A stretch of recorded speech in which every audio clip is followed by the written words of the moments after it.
그러면 이제 우리나라에서 하고 있는 이제 스팀 교육이라고 하는 거, 이 개념은 이제 창의재단에서 오랜 기간 동안 연구를 이제 진행을 하면서 국내에는 뭐 한국형 스팀 교육이라고 이 이름을 불러도 되겠죠? 뭐 이렇게 해서 네.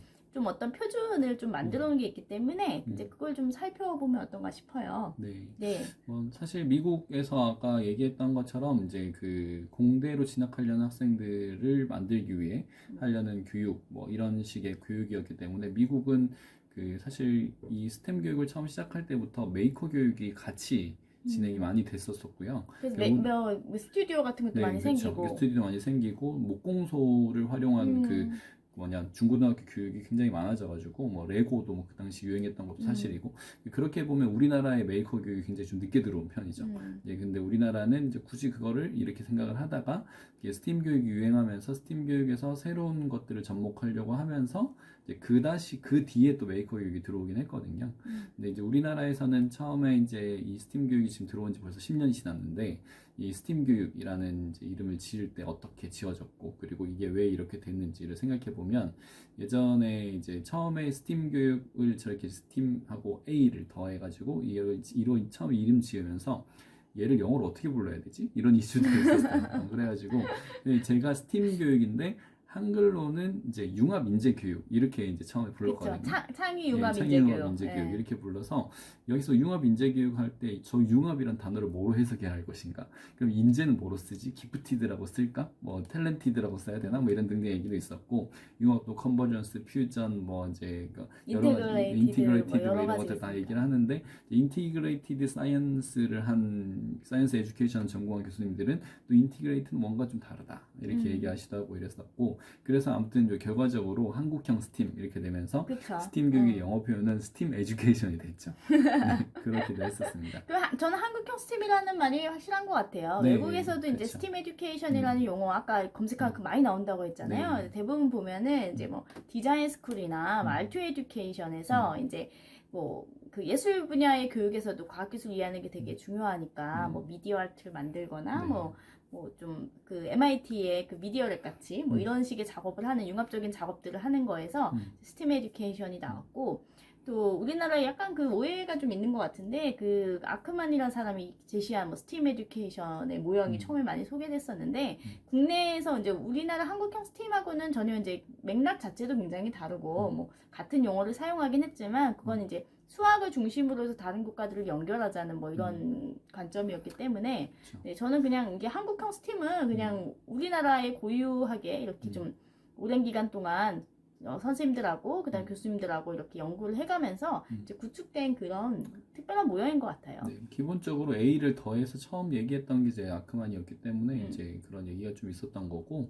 그러니까 아시다시피 교육이 세계적으로 흐르잖아요. 그러니까 우리 지금 동남아시아 쪽이나 뭐 중앙아시아 쪽은 또 대려 이제 스템 교육을 배운다기보다는 한국의 스팀 교육을 배우겠다. 그렇죠. 뭐 뭐 이렇게 하고 K 에듀 아닌가요? 네, K 에듀, K 스팀 뭐 이렇게 해가지고 한국형 스팀. 그쵸. 한 6, 7년 전 이때쯤부터 엄청 우리나라에 와서 배워갔었어요. 그렇죠. 네. 네, 저희도 그 프로페셔널 디벨롭먼트 저희도 많이 홍콩, 했잖아요. 태국 네. 교사들 맞이해가지고 많이 했었고 저는 또 이제 탄자니아, 아프리카까지 가서 이제 K 스팀을 전파하고 오기도 했죠. 네. 네. 그래서 뭐 한국형 스팀 교육이다. 네, 네. 맞습니다. 이 한국형 스팀 교육이라는 거는 이제 어떤 이제 특징이 있냐면 사실 이걸 반드시 따라야 되는 거는 아니고 스팀 융합 교육이라는 거는 그 뭐 설계하는 원리에 따라 가지고 선생님마다 굉장히 다양하게 설계를 하고 또 실현을 할 수 있어요. 이제 창의적인 융합 인재를 양성하는 목표에 따라서 하는 프로그램이기 때문에 뭐 하나의 좋은 방법이 있다고 할 수 없지만 이제 그 재단에서 이제 그 제안하는 방식 우리나라에서 많이 쓰이는 그런 스팀의 교수학습 준거를 이제 좀 살펴보면 요 세 가지를 꼭 포함하라. 네네. 요 세 가지 요소를 포함하면 이제 스팀 교육이다라고 네. 한국형 스팀 교육이다라고 얘기할 수 있는데 이제 그 첫 번째가 뭔가요? 여기서 말하는 재단은 한국과학창의재단입니다. 네. 네, 그 재단이 워낙 많기 때문에 여기 세 가지로 이제 상황 제시, 그다음에 창의적 설계, 감성적 체험 이렇게 얘기를 하는데요. 이 스팀 교수학습 준거를 얘기하기 전에 되게 중요한 스팀 교육의 원리 중에 하나는 일상생활에서 발견할 수 있는 문제를 해결할 수 있는 교육을 하라. 결국 이제 PBL을 하라는 네, 얘기죠. 그렇죠. 그죠? 이제 그런 PBL의 관점에서 이제 학생들이 실생활 문제로 인식하려면 이게 우리 생활에 대한 상황을 제시해 줘야 된다. 그래서 이제 첫 번째 나오는 게 학습 내용을 학생 자신의 삶과 관련 있는 실생활 문제로 인식하게 해서 더 그렇게 되면 이제 몰입하고 동기부여가 될 것이다. 내가 이 문제를 해결해야 우리 생활이 편리해진다. 약간 이렇게 이해를 하는 거죠. 저 실생활 연결이라는 게 어떻게 막 실생활을 딱 생각하면은 사실 좀 범위가 너무 작고 좀 어려워질 수 있잖아요. 네, 근데 네, 네. 실생활하고 연결하고 동기부여를 한다는 거는 사실 학생이 자기한테 이게 필요한 어떤 해결해야 되는 문제라는 어떤 네. 그런 인식을 가지게 되고 좀 자기랑 연결되어 있는, 연관되어 있는 그런 점이 높다는 그런 과제들을 주는 게 좋다는 얘기겠죠. 네, 맞습니다. 뭐 2012년도에 아마 스팀 R&E가 처음 시작됐던 거로 제가 기억을 하는데, 스팀 R&E 처음 시작할 때 뭐 약간 나온 주제들을 보면 뭐 신호등 문제 이런 것도 있었고, 우리 주변에서 볼 수 있는 여러 그 예술 작품들에 대한 이제 그 과학공학적 해석 뭐 이런 부분도 있었고요. 그래서 그 굉장히 이제 주변에서 찾을 수 있는 문제 이런 것들에 대해서 많이 고민하고 있었고, 선생님들도 그런 부분들을 이제 고민하면서 학생들과 하기 시작하면서 이제 많이 이슈가 됐었죠. 학생들이 직접 뭐 문제를 이렇게 스팀 R&E 같이 직접 문제를 찾는 것도 굉장히 좋은 방안이겠네요. 선생님이 네. 막 이렇게 주제 정도만 제시를 하고 네, 그래서 학생들이 문제 발견을 하는. 네, 실제 스팀 교육에서는 이제 특히 스팀 R&E에서는 학생들이 찾아온 주제를 가지고 학생들이 설계한 방법으로 연구를 수행해라. 약간 이런 이제 미션이 있긴 있습니다. 이제 그 미션들이 잘 수행되면 되게 좋겠지만, 그래서 두 번째 얘기하는 창의적 설계 같은 경우에도 보시면 학생이 스스로 문제를 정의하고 창의적인 아이디어로 문제를 해결해 해결해라. 나간다. 네, 이렇게 이제 정의가 돼 있는 거죠.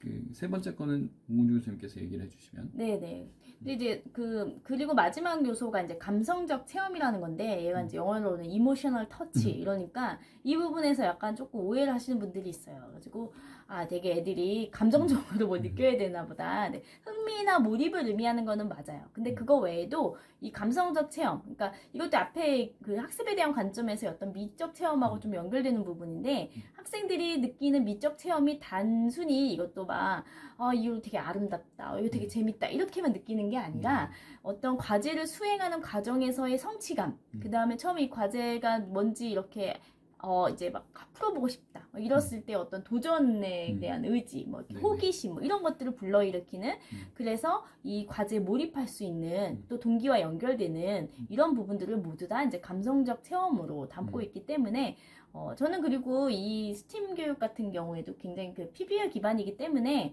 학생들한테 성취 경험을 주는 것, 그리고 이 성취를 한다고 해서 다 성공해야 되는 건 아니고 이 성취의 개념을 알고 학생들이 그 과정에 또 실패하면서 많이 배우잖아요. 네, 그래서 시행착오를 겪으면서 성공이란 어떤 거고 실패해서는 또 무엇인가 배울 수 있구나, 뭐 이런 가치를 깨닫는 것 자체가 모두 다 감성적 체험에 들어갈 수 있다고 생각을 합니다. 네, 그래서 일부 이제 교과목에서는 감성적 체험이라는 단어를 안 쓰고 사실 성패의 체험 뭐 이렇게 부르기도 하고요. 아까 말씀하신 대로 성공과 실패를 하면서 이제 배우는 것들 뭐 이런 것들에 대한 가치를 더 많이 강조를 합니다. 사실 이 교수학습 진과 처음 나오고 나서는 저 감성적 체험 때문에 이제 미술과 음악 교과를 어떻게 활용해서 학생들에게 더 이제 그러니까 이런 감성적인 터치를 해줄 수 있을까, 이런 것들이 굉장히 많이 강조됐는데, 그래서 당시에 이제 미술과 음악 선생님들이 굉장히 많이 활동하시기도 했지만, 또 반대로 어떤 선생님들은 아니 이런 걸 가지고 또 미술과 음악을 예체능을 이제 또 과학교과의 약간 서브 디렉트처럼 이렇게 그 사용한다고 싫어하시는 분들도 있기도 있었죠. 네, 그런. 근데 이제 그건 너무 이제 저희가 이제 그 각 교과 영역 간에 좀 이해가 부족했을 때의 일이고, 사실 뭐 미술이라고 해서 다 뭐 이렇게 그림 그리고 뭐 이런 거는 이제 되게 소수고, 사실 그 안에서도 배워야 되는 어떤 사고 과정이나 뭐 철학적인 부분들이 굉장히 많이 있잖아요. 그래서 그런 게 잘 이제 연결이 되도록 하는 것이 이제 감성적 체험을 잘 된 설계로 할 수 있는 방법인 것 같습니다. 자, 스팀 교육의 그런 목표를 조금 정리해 보면은 뭐 어떤 것들을 좀 목표로 삼아야 되나요? 네, 여기 파워포인트에 너무 과학기술만 적혀 있긴 한데요. 이제 저 앞에 과학기술 사실 다 빼도 상관없고요. 이제 이게 아무래도 시작에서는 이게 대부분의 이 스팀 교육의 발전이 이제 한국과학창의재단에서 이제 주도해서 이루어졌고, 목표 자체가 그 미국 스템 교육의 영향을 받아서 우리나라에서도 과학 과학기술계의 인력 양성. 네, 맞습니다. 여기서 네. 말한 창의 인재라는 게 이제 과학기술계를 이끌어나갈 약간 그런 부분이 강조되어 있어서 그런데 네. 지금은 이제 이 영역이 좀 더 넓어지고 있지 않나요? 그렇죠. 융합교육으로. 뭐 지금 뭐 우선은 이제 교육 목표를 먼저 말씀을 드리면 이제 흥미 이해, 그 흥미하고 흥미를 높여주고 이해도 걷어주고 그 다음에 이제 융합적 사고력과 문제 해결력을 해결력. 높아준다. 뭐 이렇게 얘기를 하는데요. 그 최근에 이제 그 스팀 교육이라고 하면서 이제 스팀 교육 자체의 그 영역 바운더리를 넓히겠다라고 하면서 이제 많은 인문사회 교과들까지 다 같이 합류하자라고 얘기도 했었고 저 A가 아트였는데 이제 all of subject라고 하면서 이제 모든 교과, 범교과적으로 우리가 같이 융합하자 할수 이런 의도를 가지고 있었는데요. 아무래도 처음 시작이 그 어떻다라고 사람들이 인식을 하면 바뀌기가 쉽지 않잖아요. 네, 그래서 이제 뭐 지금 뭐 일부에서는 스팀 교육이라는 용어를 이제 빼고 이제 할 만큼 했으니까 어느 정도 빼고 그냥 융합 교육으로 좀 가자. 앞에 이제 ST, 네. EM 이게 너무 막 크니까 네네네. 스팀이라는 융합 단어가 교육을 이제 해서. 여기 또 너무 사람들이 저 스팀이라고 얘기하면 다 이제 사이언스, 테크놀로지, 엔지니어링 뭐 이렇게 매스매틱스, 아트 이로 다 알고 있으니까 이제 그 빼고 그 인문 계열이나 뭐 인문 사회 계열 그다음 이런 분들이 더 적극적으로 참여할 수 있게 뭐 그래서 이제 아예 이름을 뭐 어떤 데는 인문사회 기반 융합교육 이렇게 하기도 하고 그렇게 쓰기도 한데요. 이제 그런 것들은 이제 그쪽에서 또 얘기하는 거고 뭐 아마 전반적으로 아마 또 뭐 융복합 교육 혹은 융합 교육이라는 단어로 좀 대체되지 않을까 하는 생각을 합니다. 근데 이렇게 그러려면 우선은 뭐 우리나라 또 아시다시피 이제 교육부에서 이제 이런 용어를 정리하겠다 뭐 이런 결정이 되면 또 그렇게 진행이 되겠죠. 근데 뭐 이렇게 쓰나 저렇게 쓰나 맞아요. 사실 용어가 중요한 게 아니고 네, 네. 이제 우리가 이게 교육을 통해서 이제 원하는 방향성이 문제 아니겠어요? 네, 네. 학생들의 어떤 문제 해결력, 그다음 비판적 사고력, 그리고 융합적 사고력 이렇게 네네. 여러 가지 영역에서 배운 지식들이나 기능을 통합하는 능력 이런 네, 걸 배우는 맞습니다. 게 사실 중요한 거니까요. 뭐 그런 부분을 목표로 삼으시면 되겠죠. 그래서 스팀 교육과 관련되어 있는 어떤 좀 이제 교육 자원을 좀 찾으시려면은 이제 아무래도 지금까지 이제 선생님들이 팀을 이뤄서도 만들고 뭐 연구를 따서도 만들고 해서 그 steam.copec.re.kr 여기 홈페이지 가시면 사실 다양한 자료들이 많이 있잖아요. 네네네. 그래서 이거 참고하시면 이제 어떤 식으로 모양이 생겼다 아실 수 있을 것 같고 또는 이제 스팀쌤 단넷이라고 박사님 좀 소개해 주시겠어요? 아, 네네. 작년에 제가 만든 그 사이트로 스팀쌤단넷이라고 혼자 만든 것처럼 네, 얘기하시네. 네. 제가 직접 이게 한 땀 한 땀 그려가지고 네, 농담이고요. 그 2020년 스팀 교육지원단 사업을 운영하면서 네, 이제 그 사업에서 그 스팀 교사들이 함께 모여가지고 우리의 생각들을 나누고 그 다양하게 좀 그 또 이제 뭐라고 할까요? 이렇게 처음 그 넘어가는 그 턱을 좀 낮게 쉽게 접근할 수 있는 사이트화를 만들어 보자라고 하면서 당시에 이제 그 코로나 때문에 그 온라인 교육이 많이 필요하게 되는 상황에서 이제 온라인 교육을 또 지원할 수 있는 약간 이런 사이트로 이제 개발된 사이트로 이름 자체가 이제 스팀쌤입니다. 스팀 선생님, 네, 스팀쌤들이 모여 있는 네트워크, 약간 이런 의도로 스팀쌤 단넷이라는 사이트를 만들었고요. 이 사이트에 보면 이제 뭐 부모 게시판이나 뭐 교사교육 게시판, 지금 온라인 오픈랩 이렇게 이제 주요 게시판들이 이렇게 세 개가 있는데요. 그 스팀 부모 게시판에 이제 많은 교사들이 자신들이 스팀 수업한 내용들에 대한 것들을 이제 그 너무 수업 그 활동지 형태가 아닌 좀 이게 수기 형태로 올려서 아이디어들을 좀 어떻게 내셨는지, 뭐 쉽게, 어떻게 교육하셨는지 네, 이런 쉽게 걸 이제 접근할 수 있는 방식으로 이제 하고 있고 저기 온라인 탐방 자료나 온라인 교육 과정에 관련된 것들을 이제 계속 업데이트를 할 예정입니다. 그래서 선생님들도 아이디어가 있으시면 많이 또 같이 참여하시고 그리고 이런 아이디어를 공유하면서 이제 연수도 진행을 하고 있거든요. 네, 그런 사이트들이 있으니까 같이 보시면서 이제 2021년도 화이팅 하시면 좋겠습니다. 뭘 화이팅을 해요?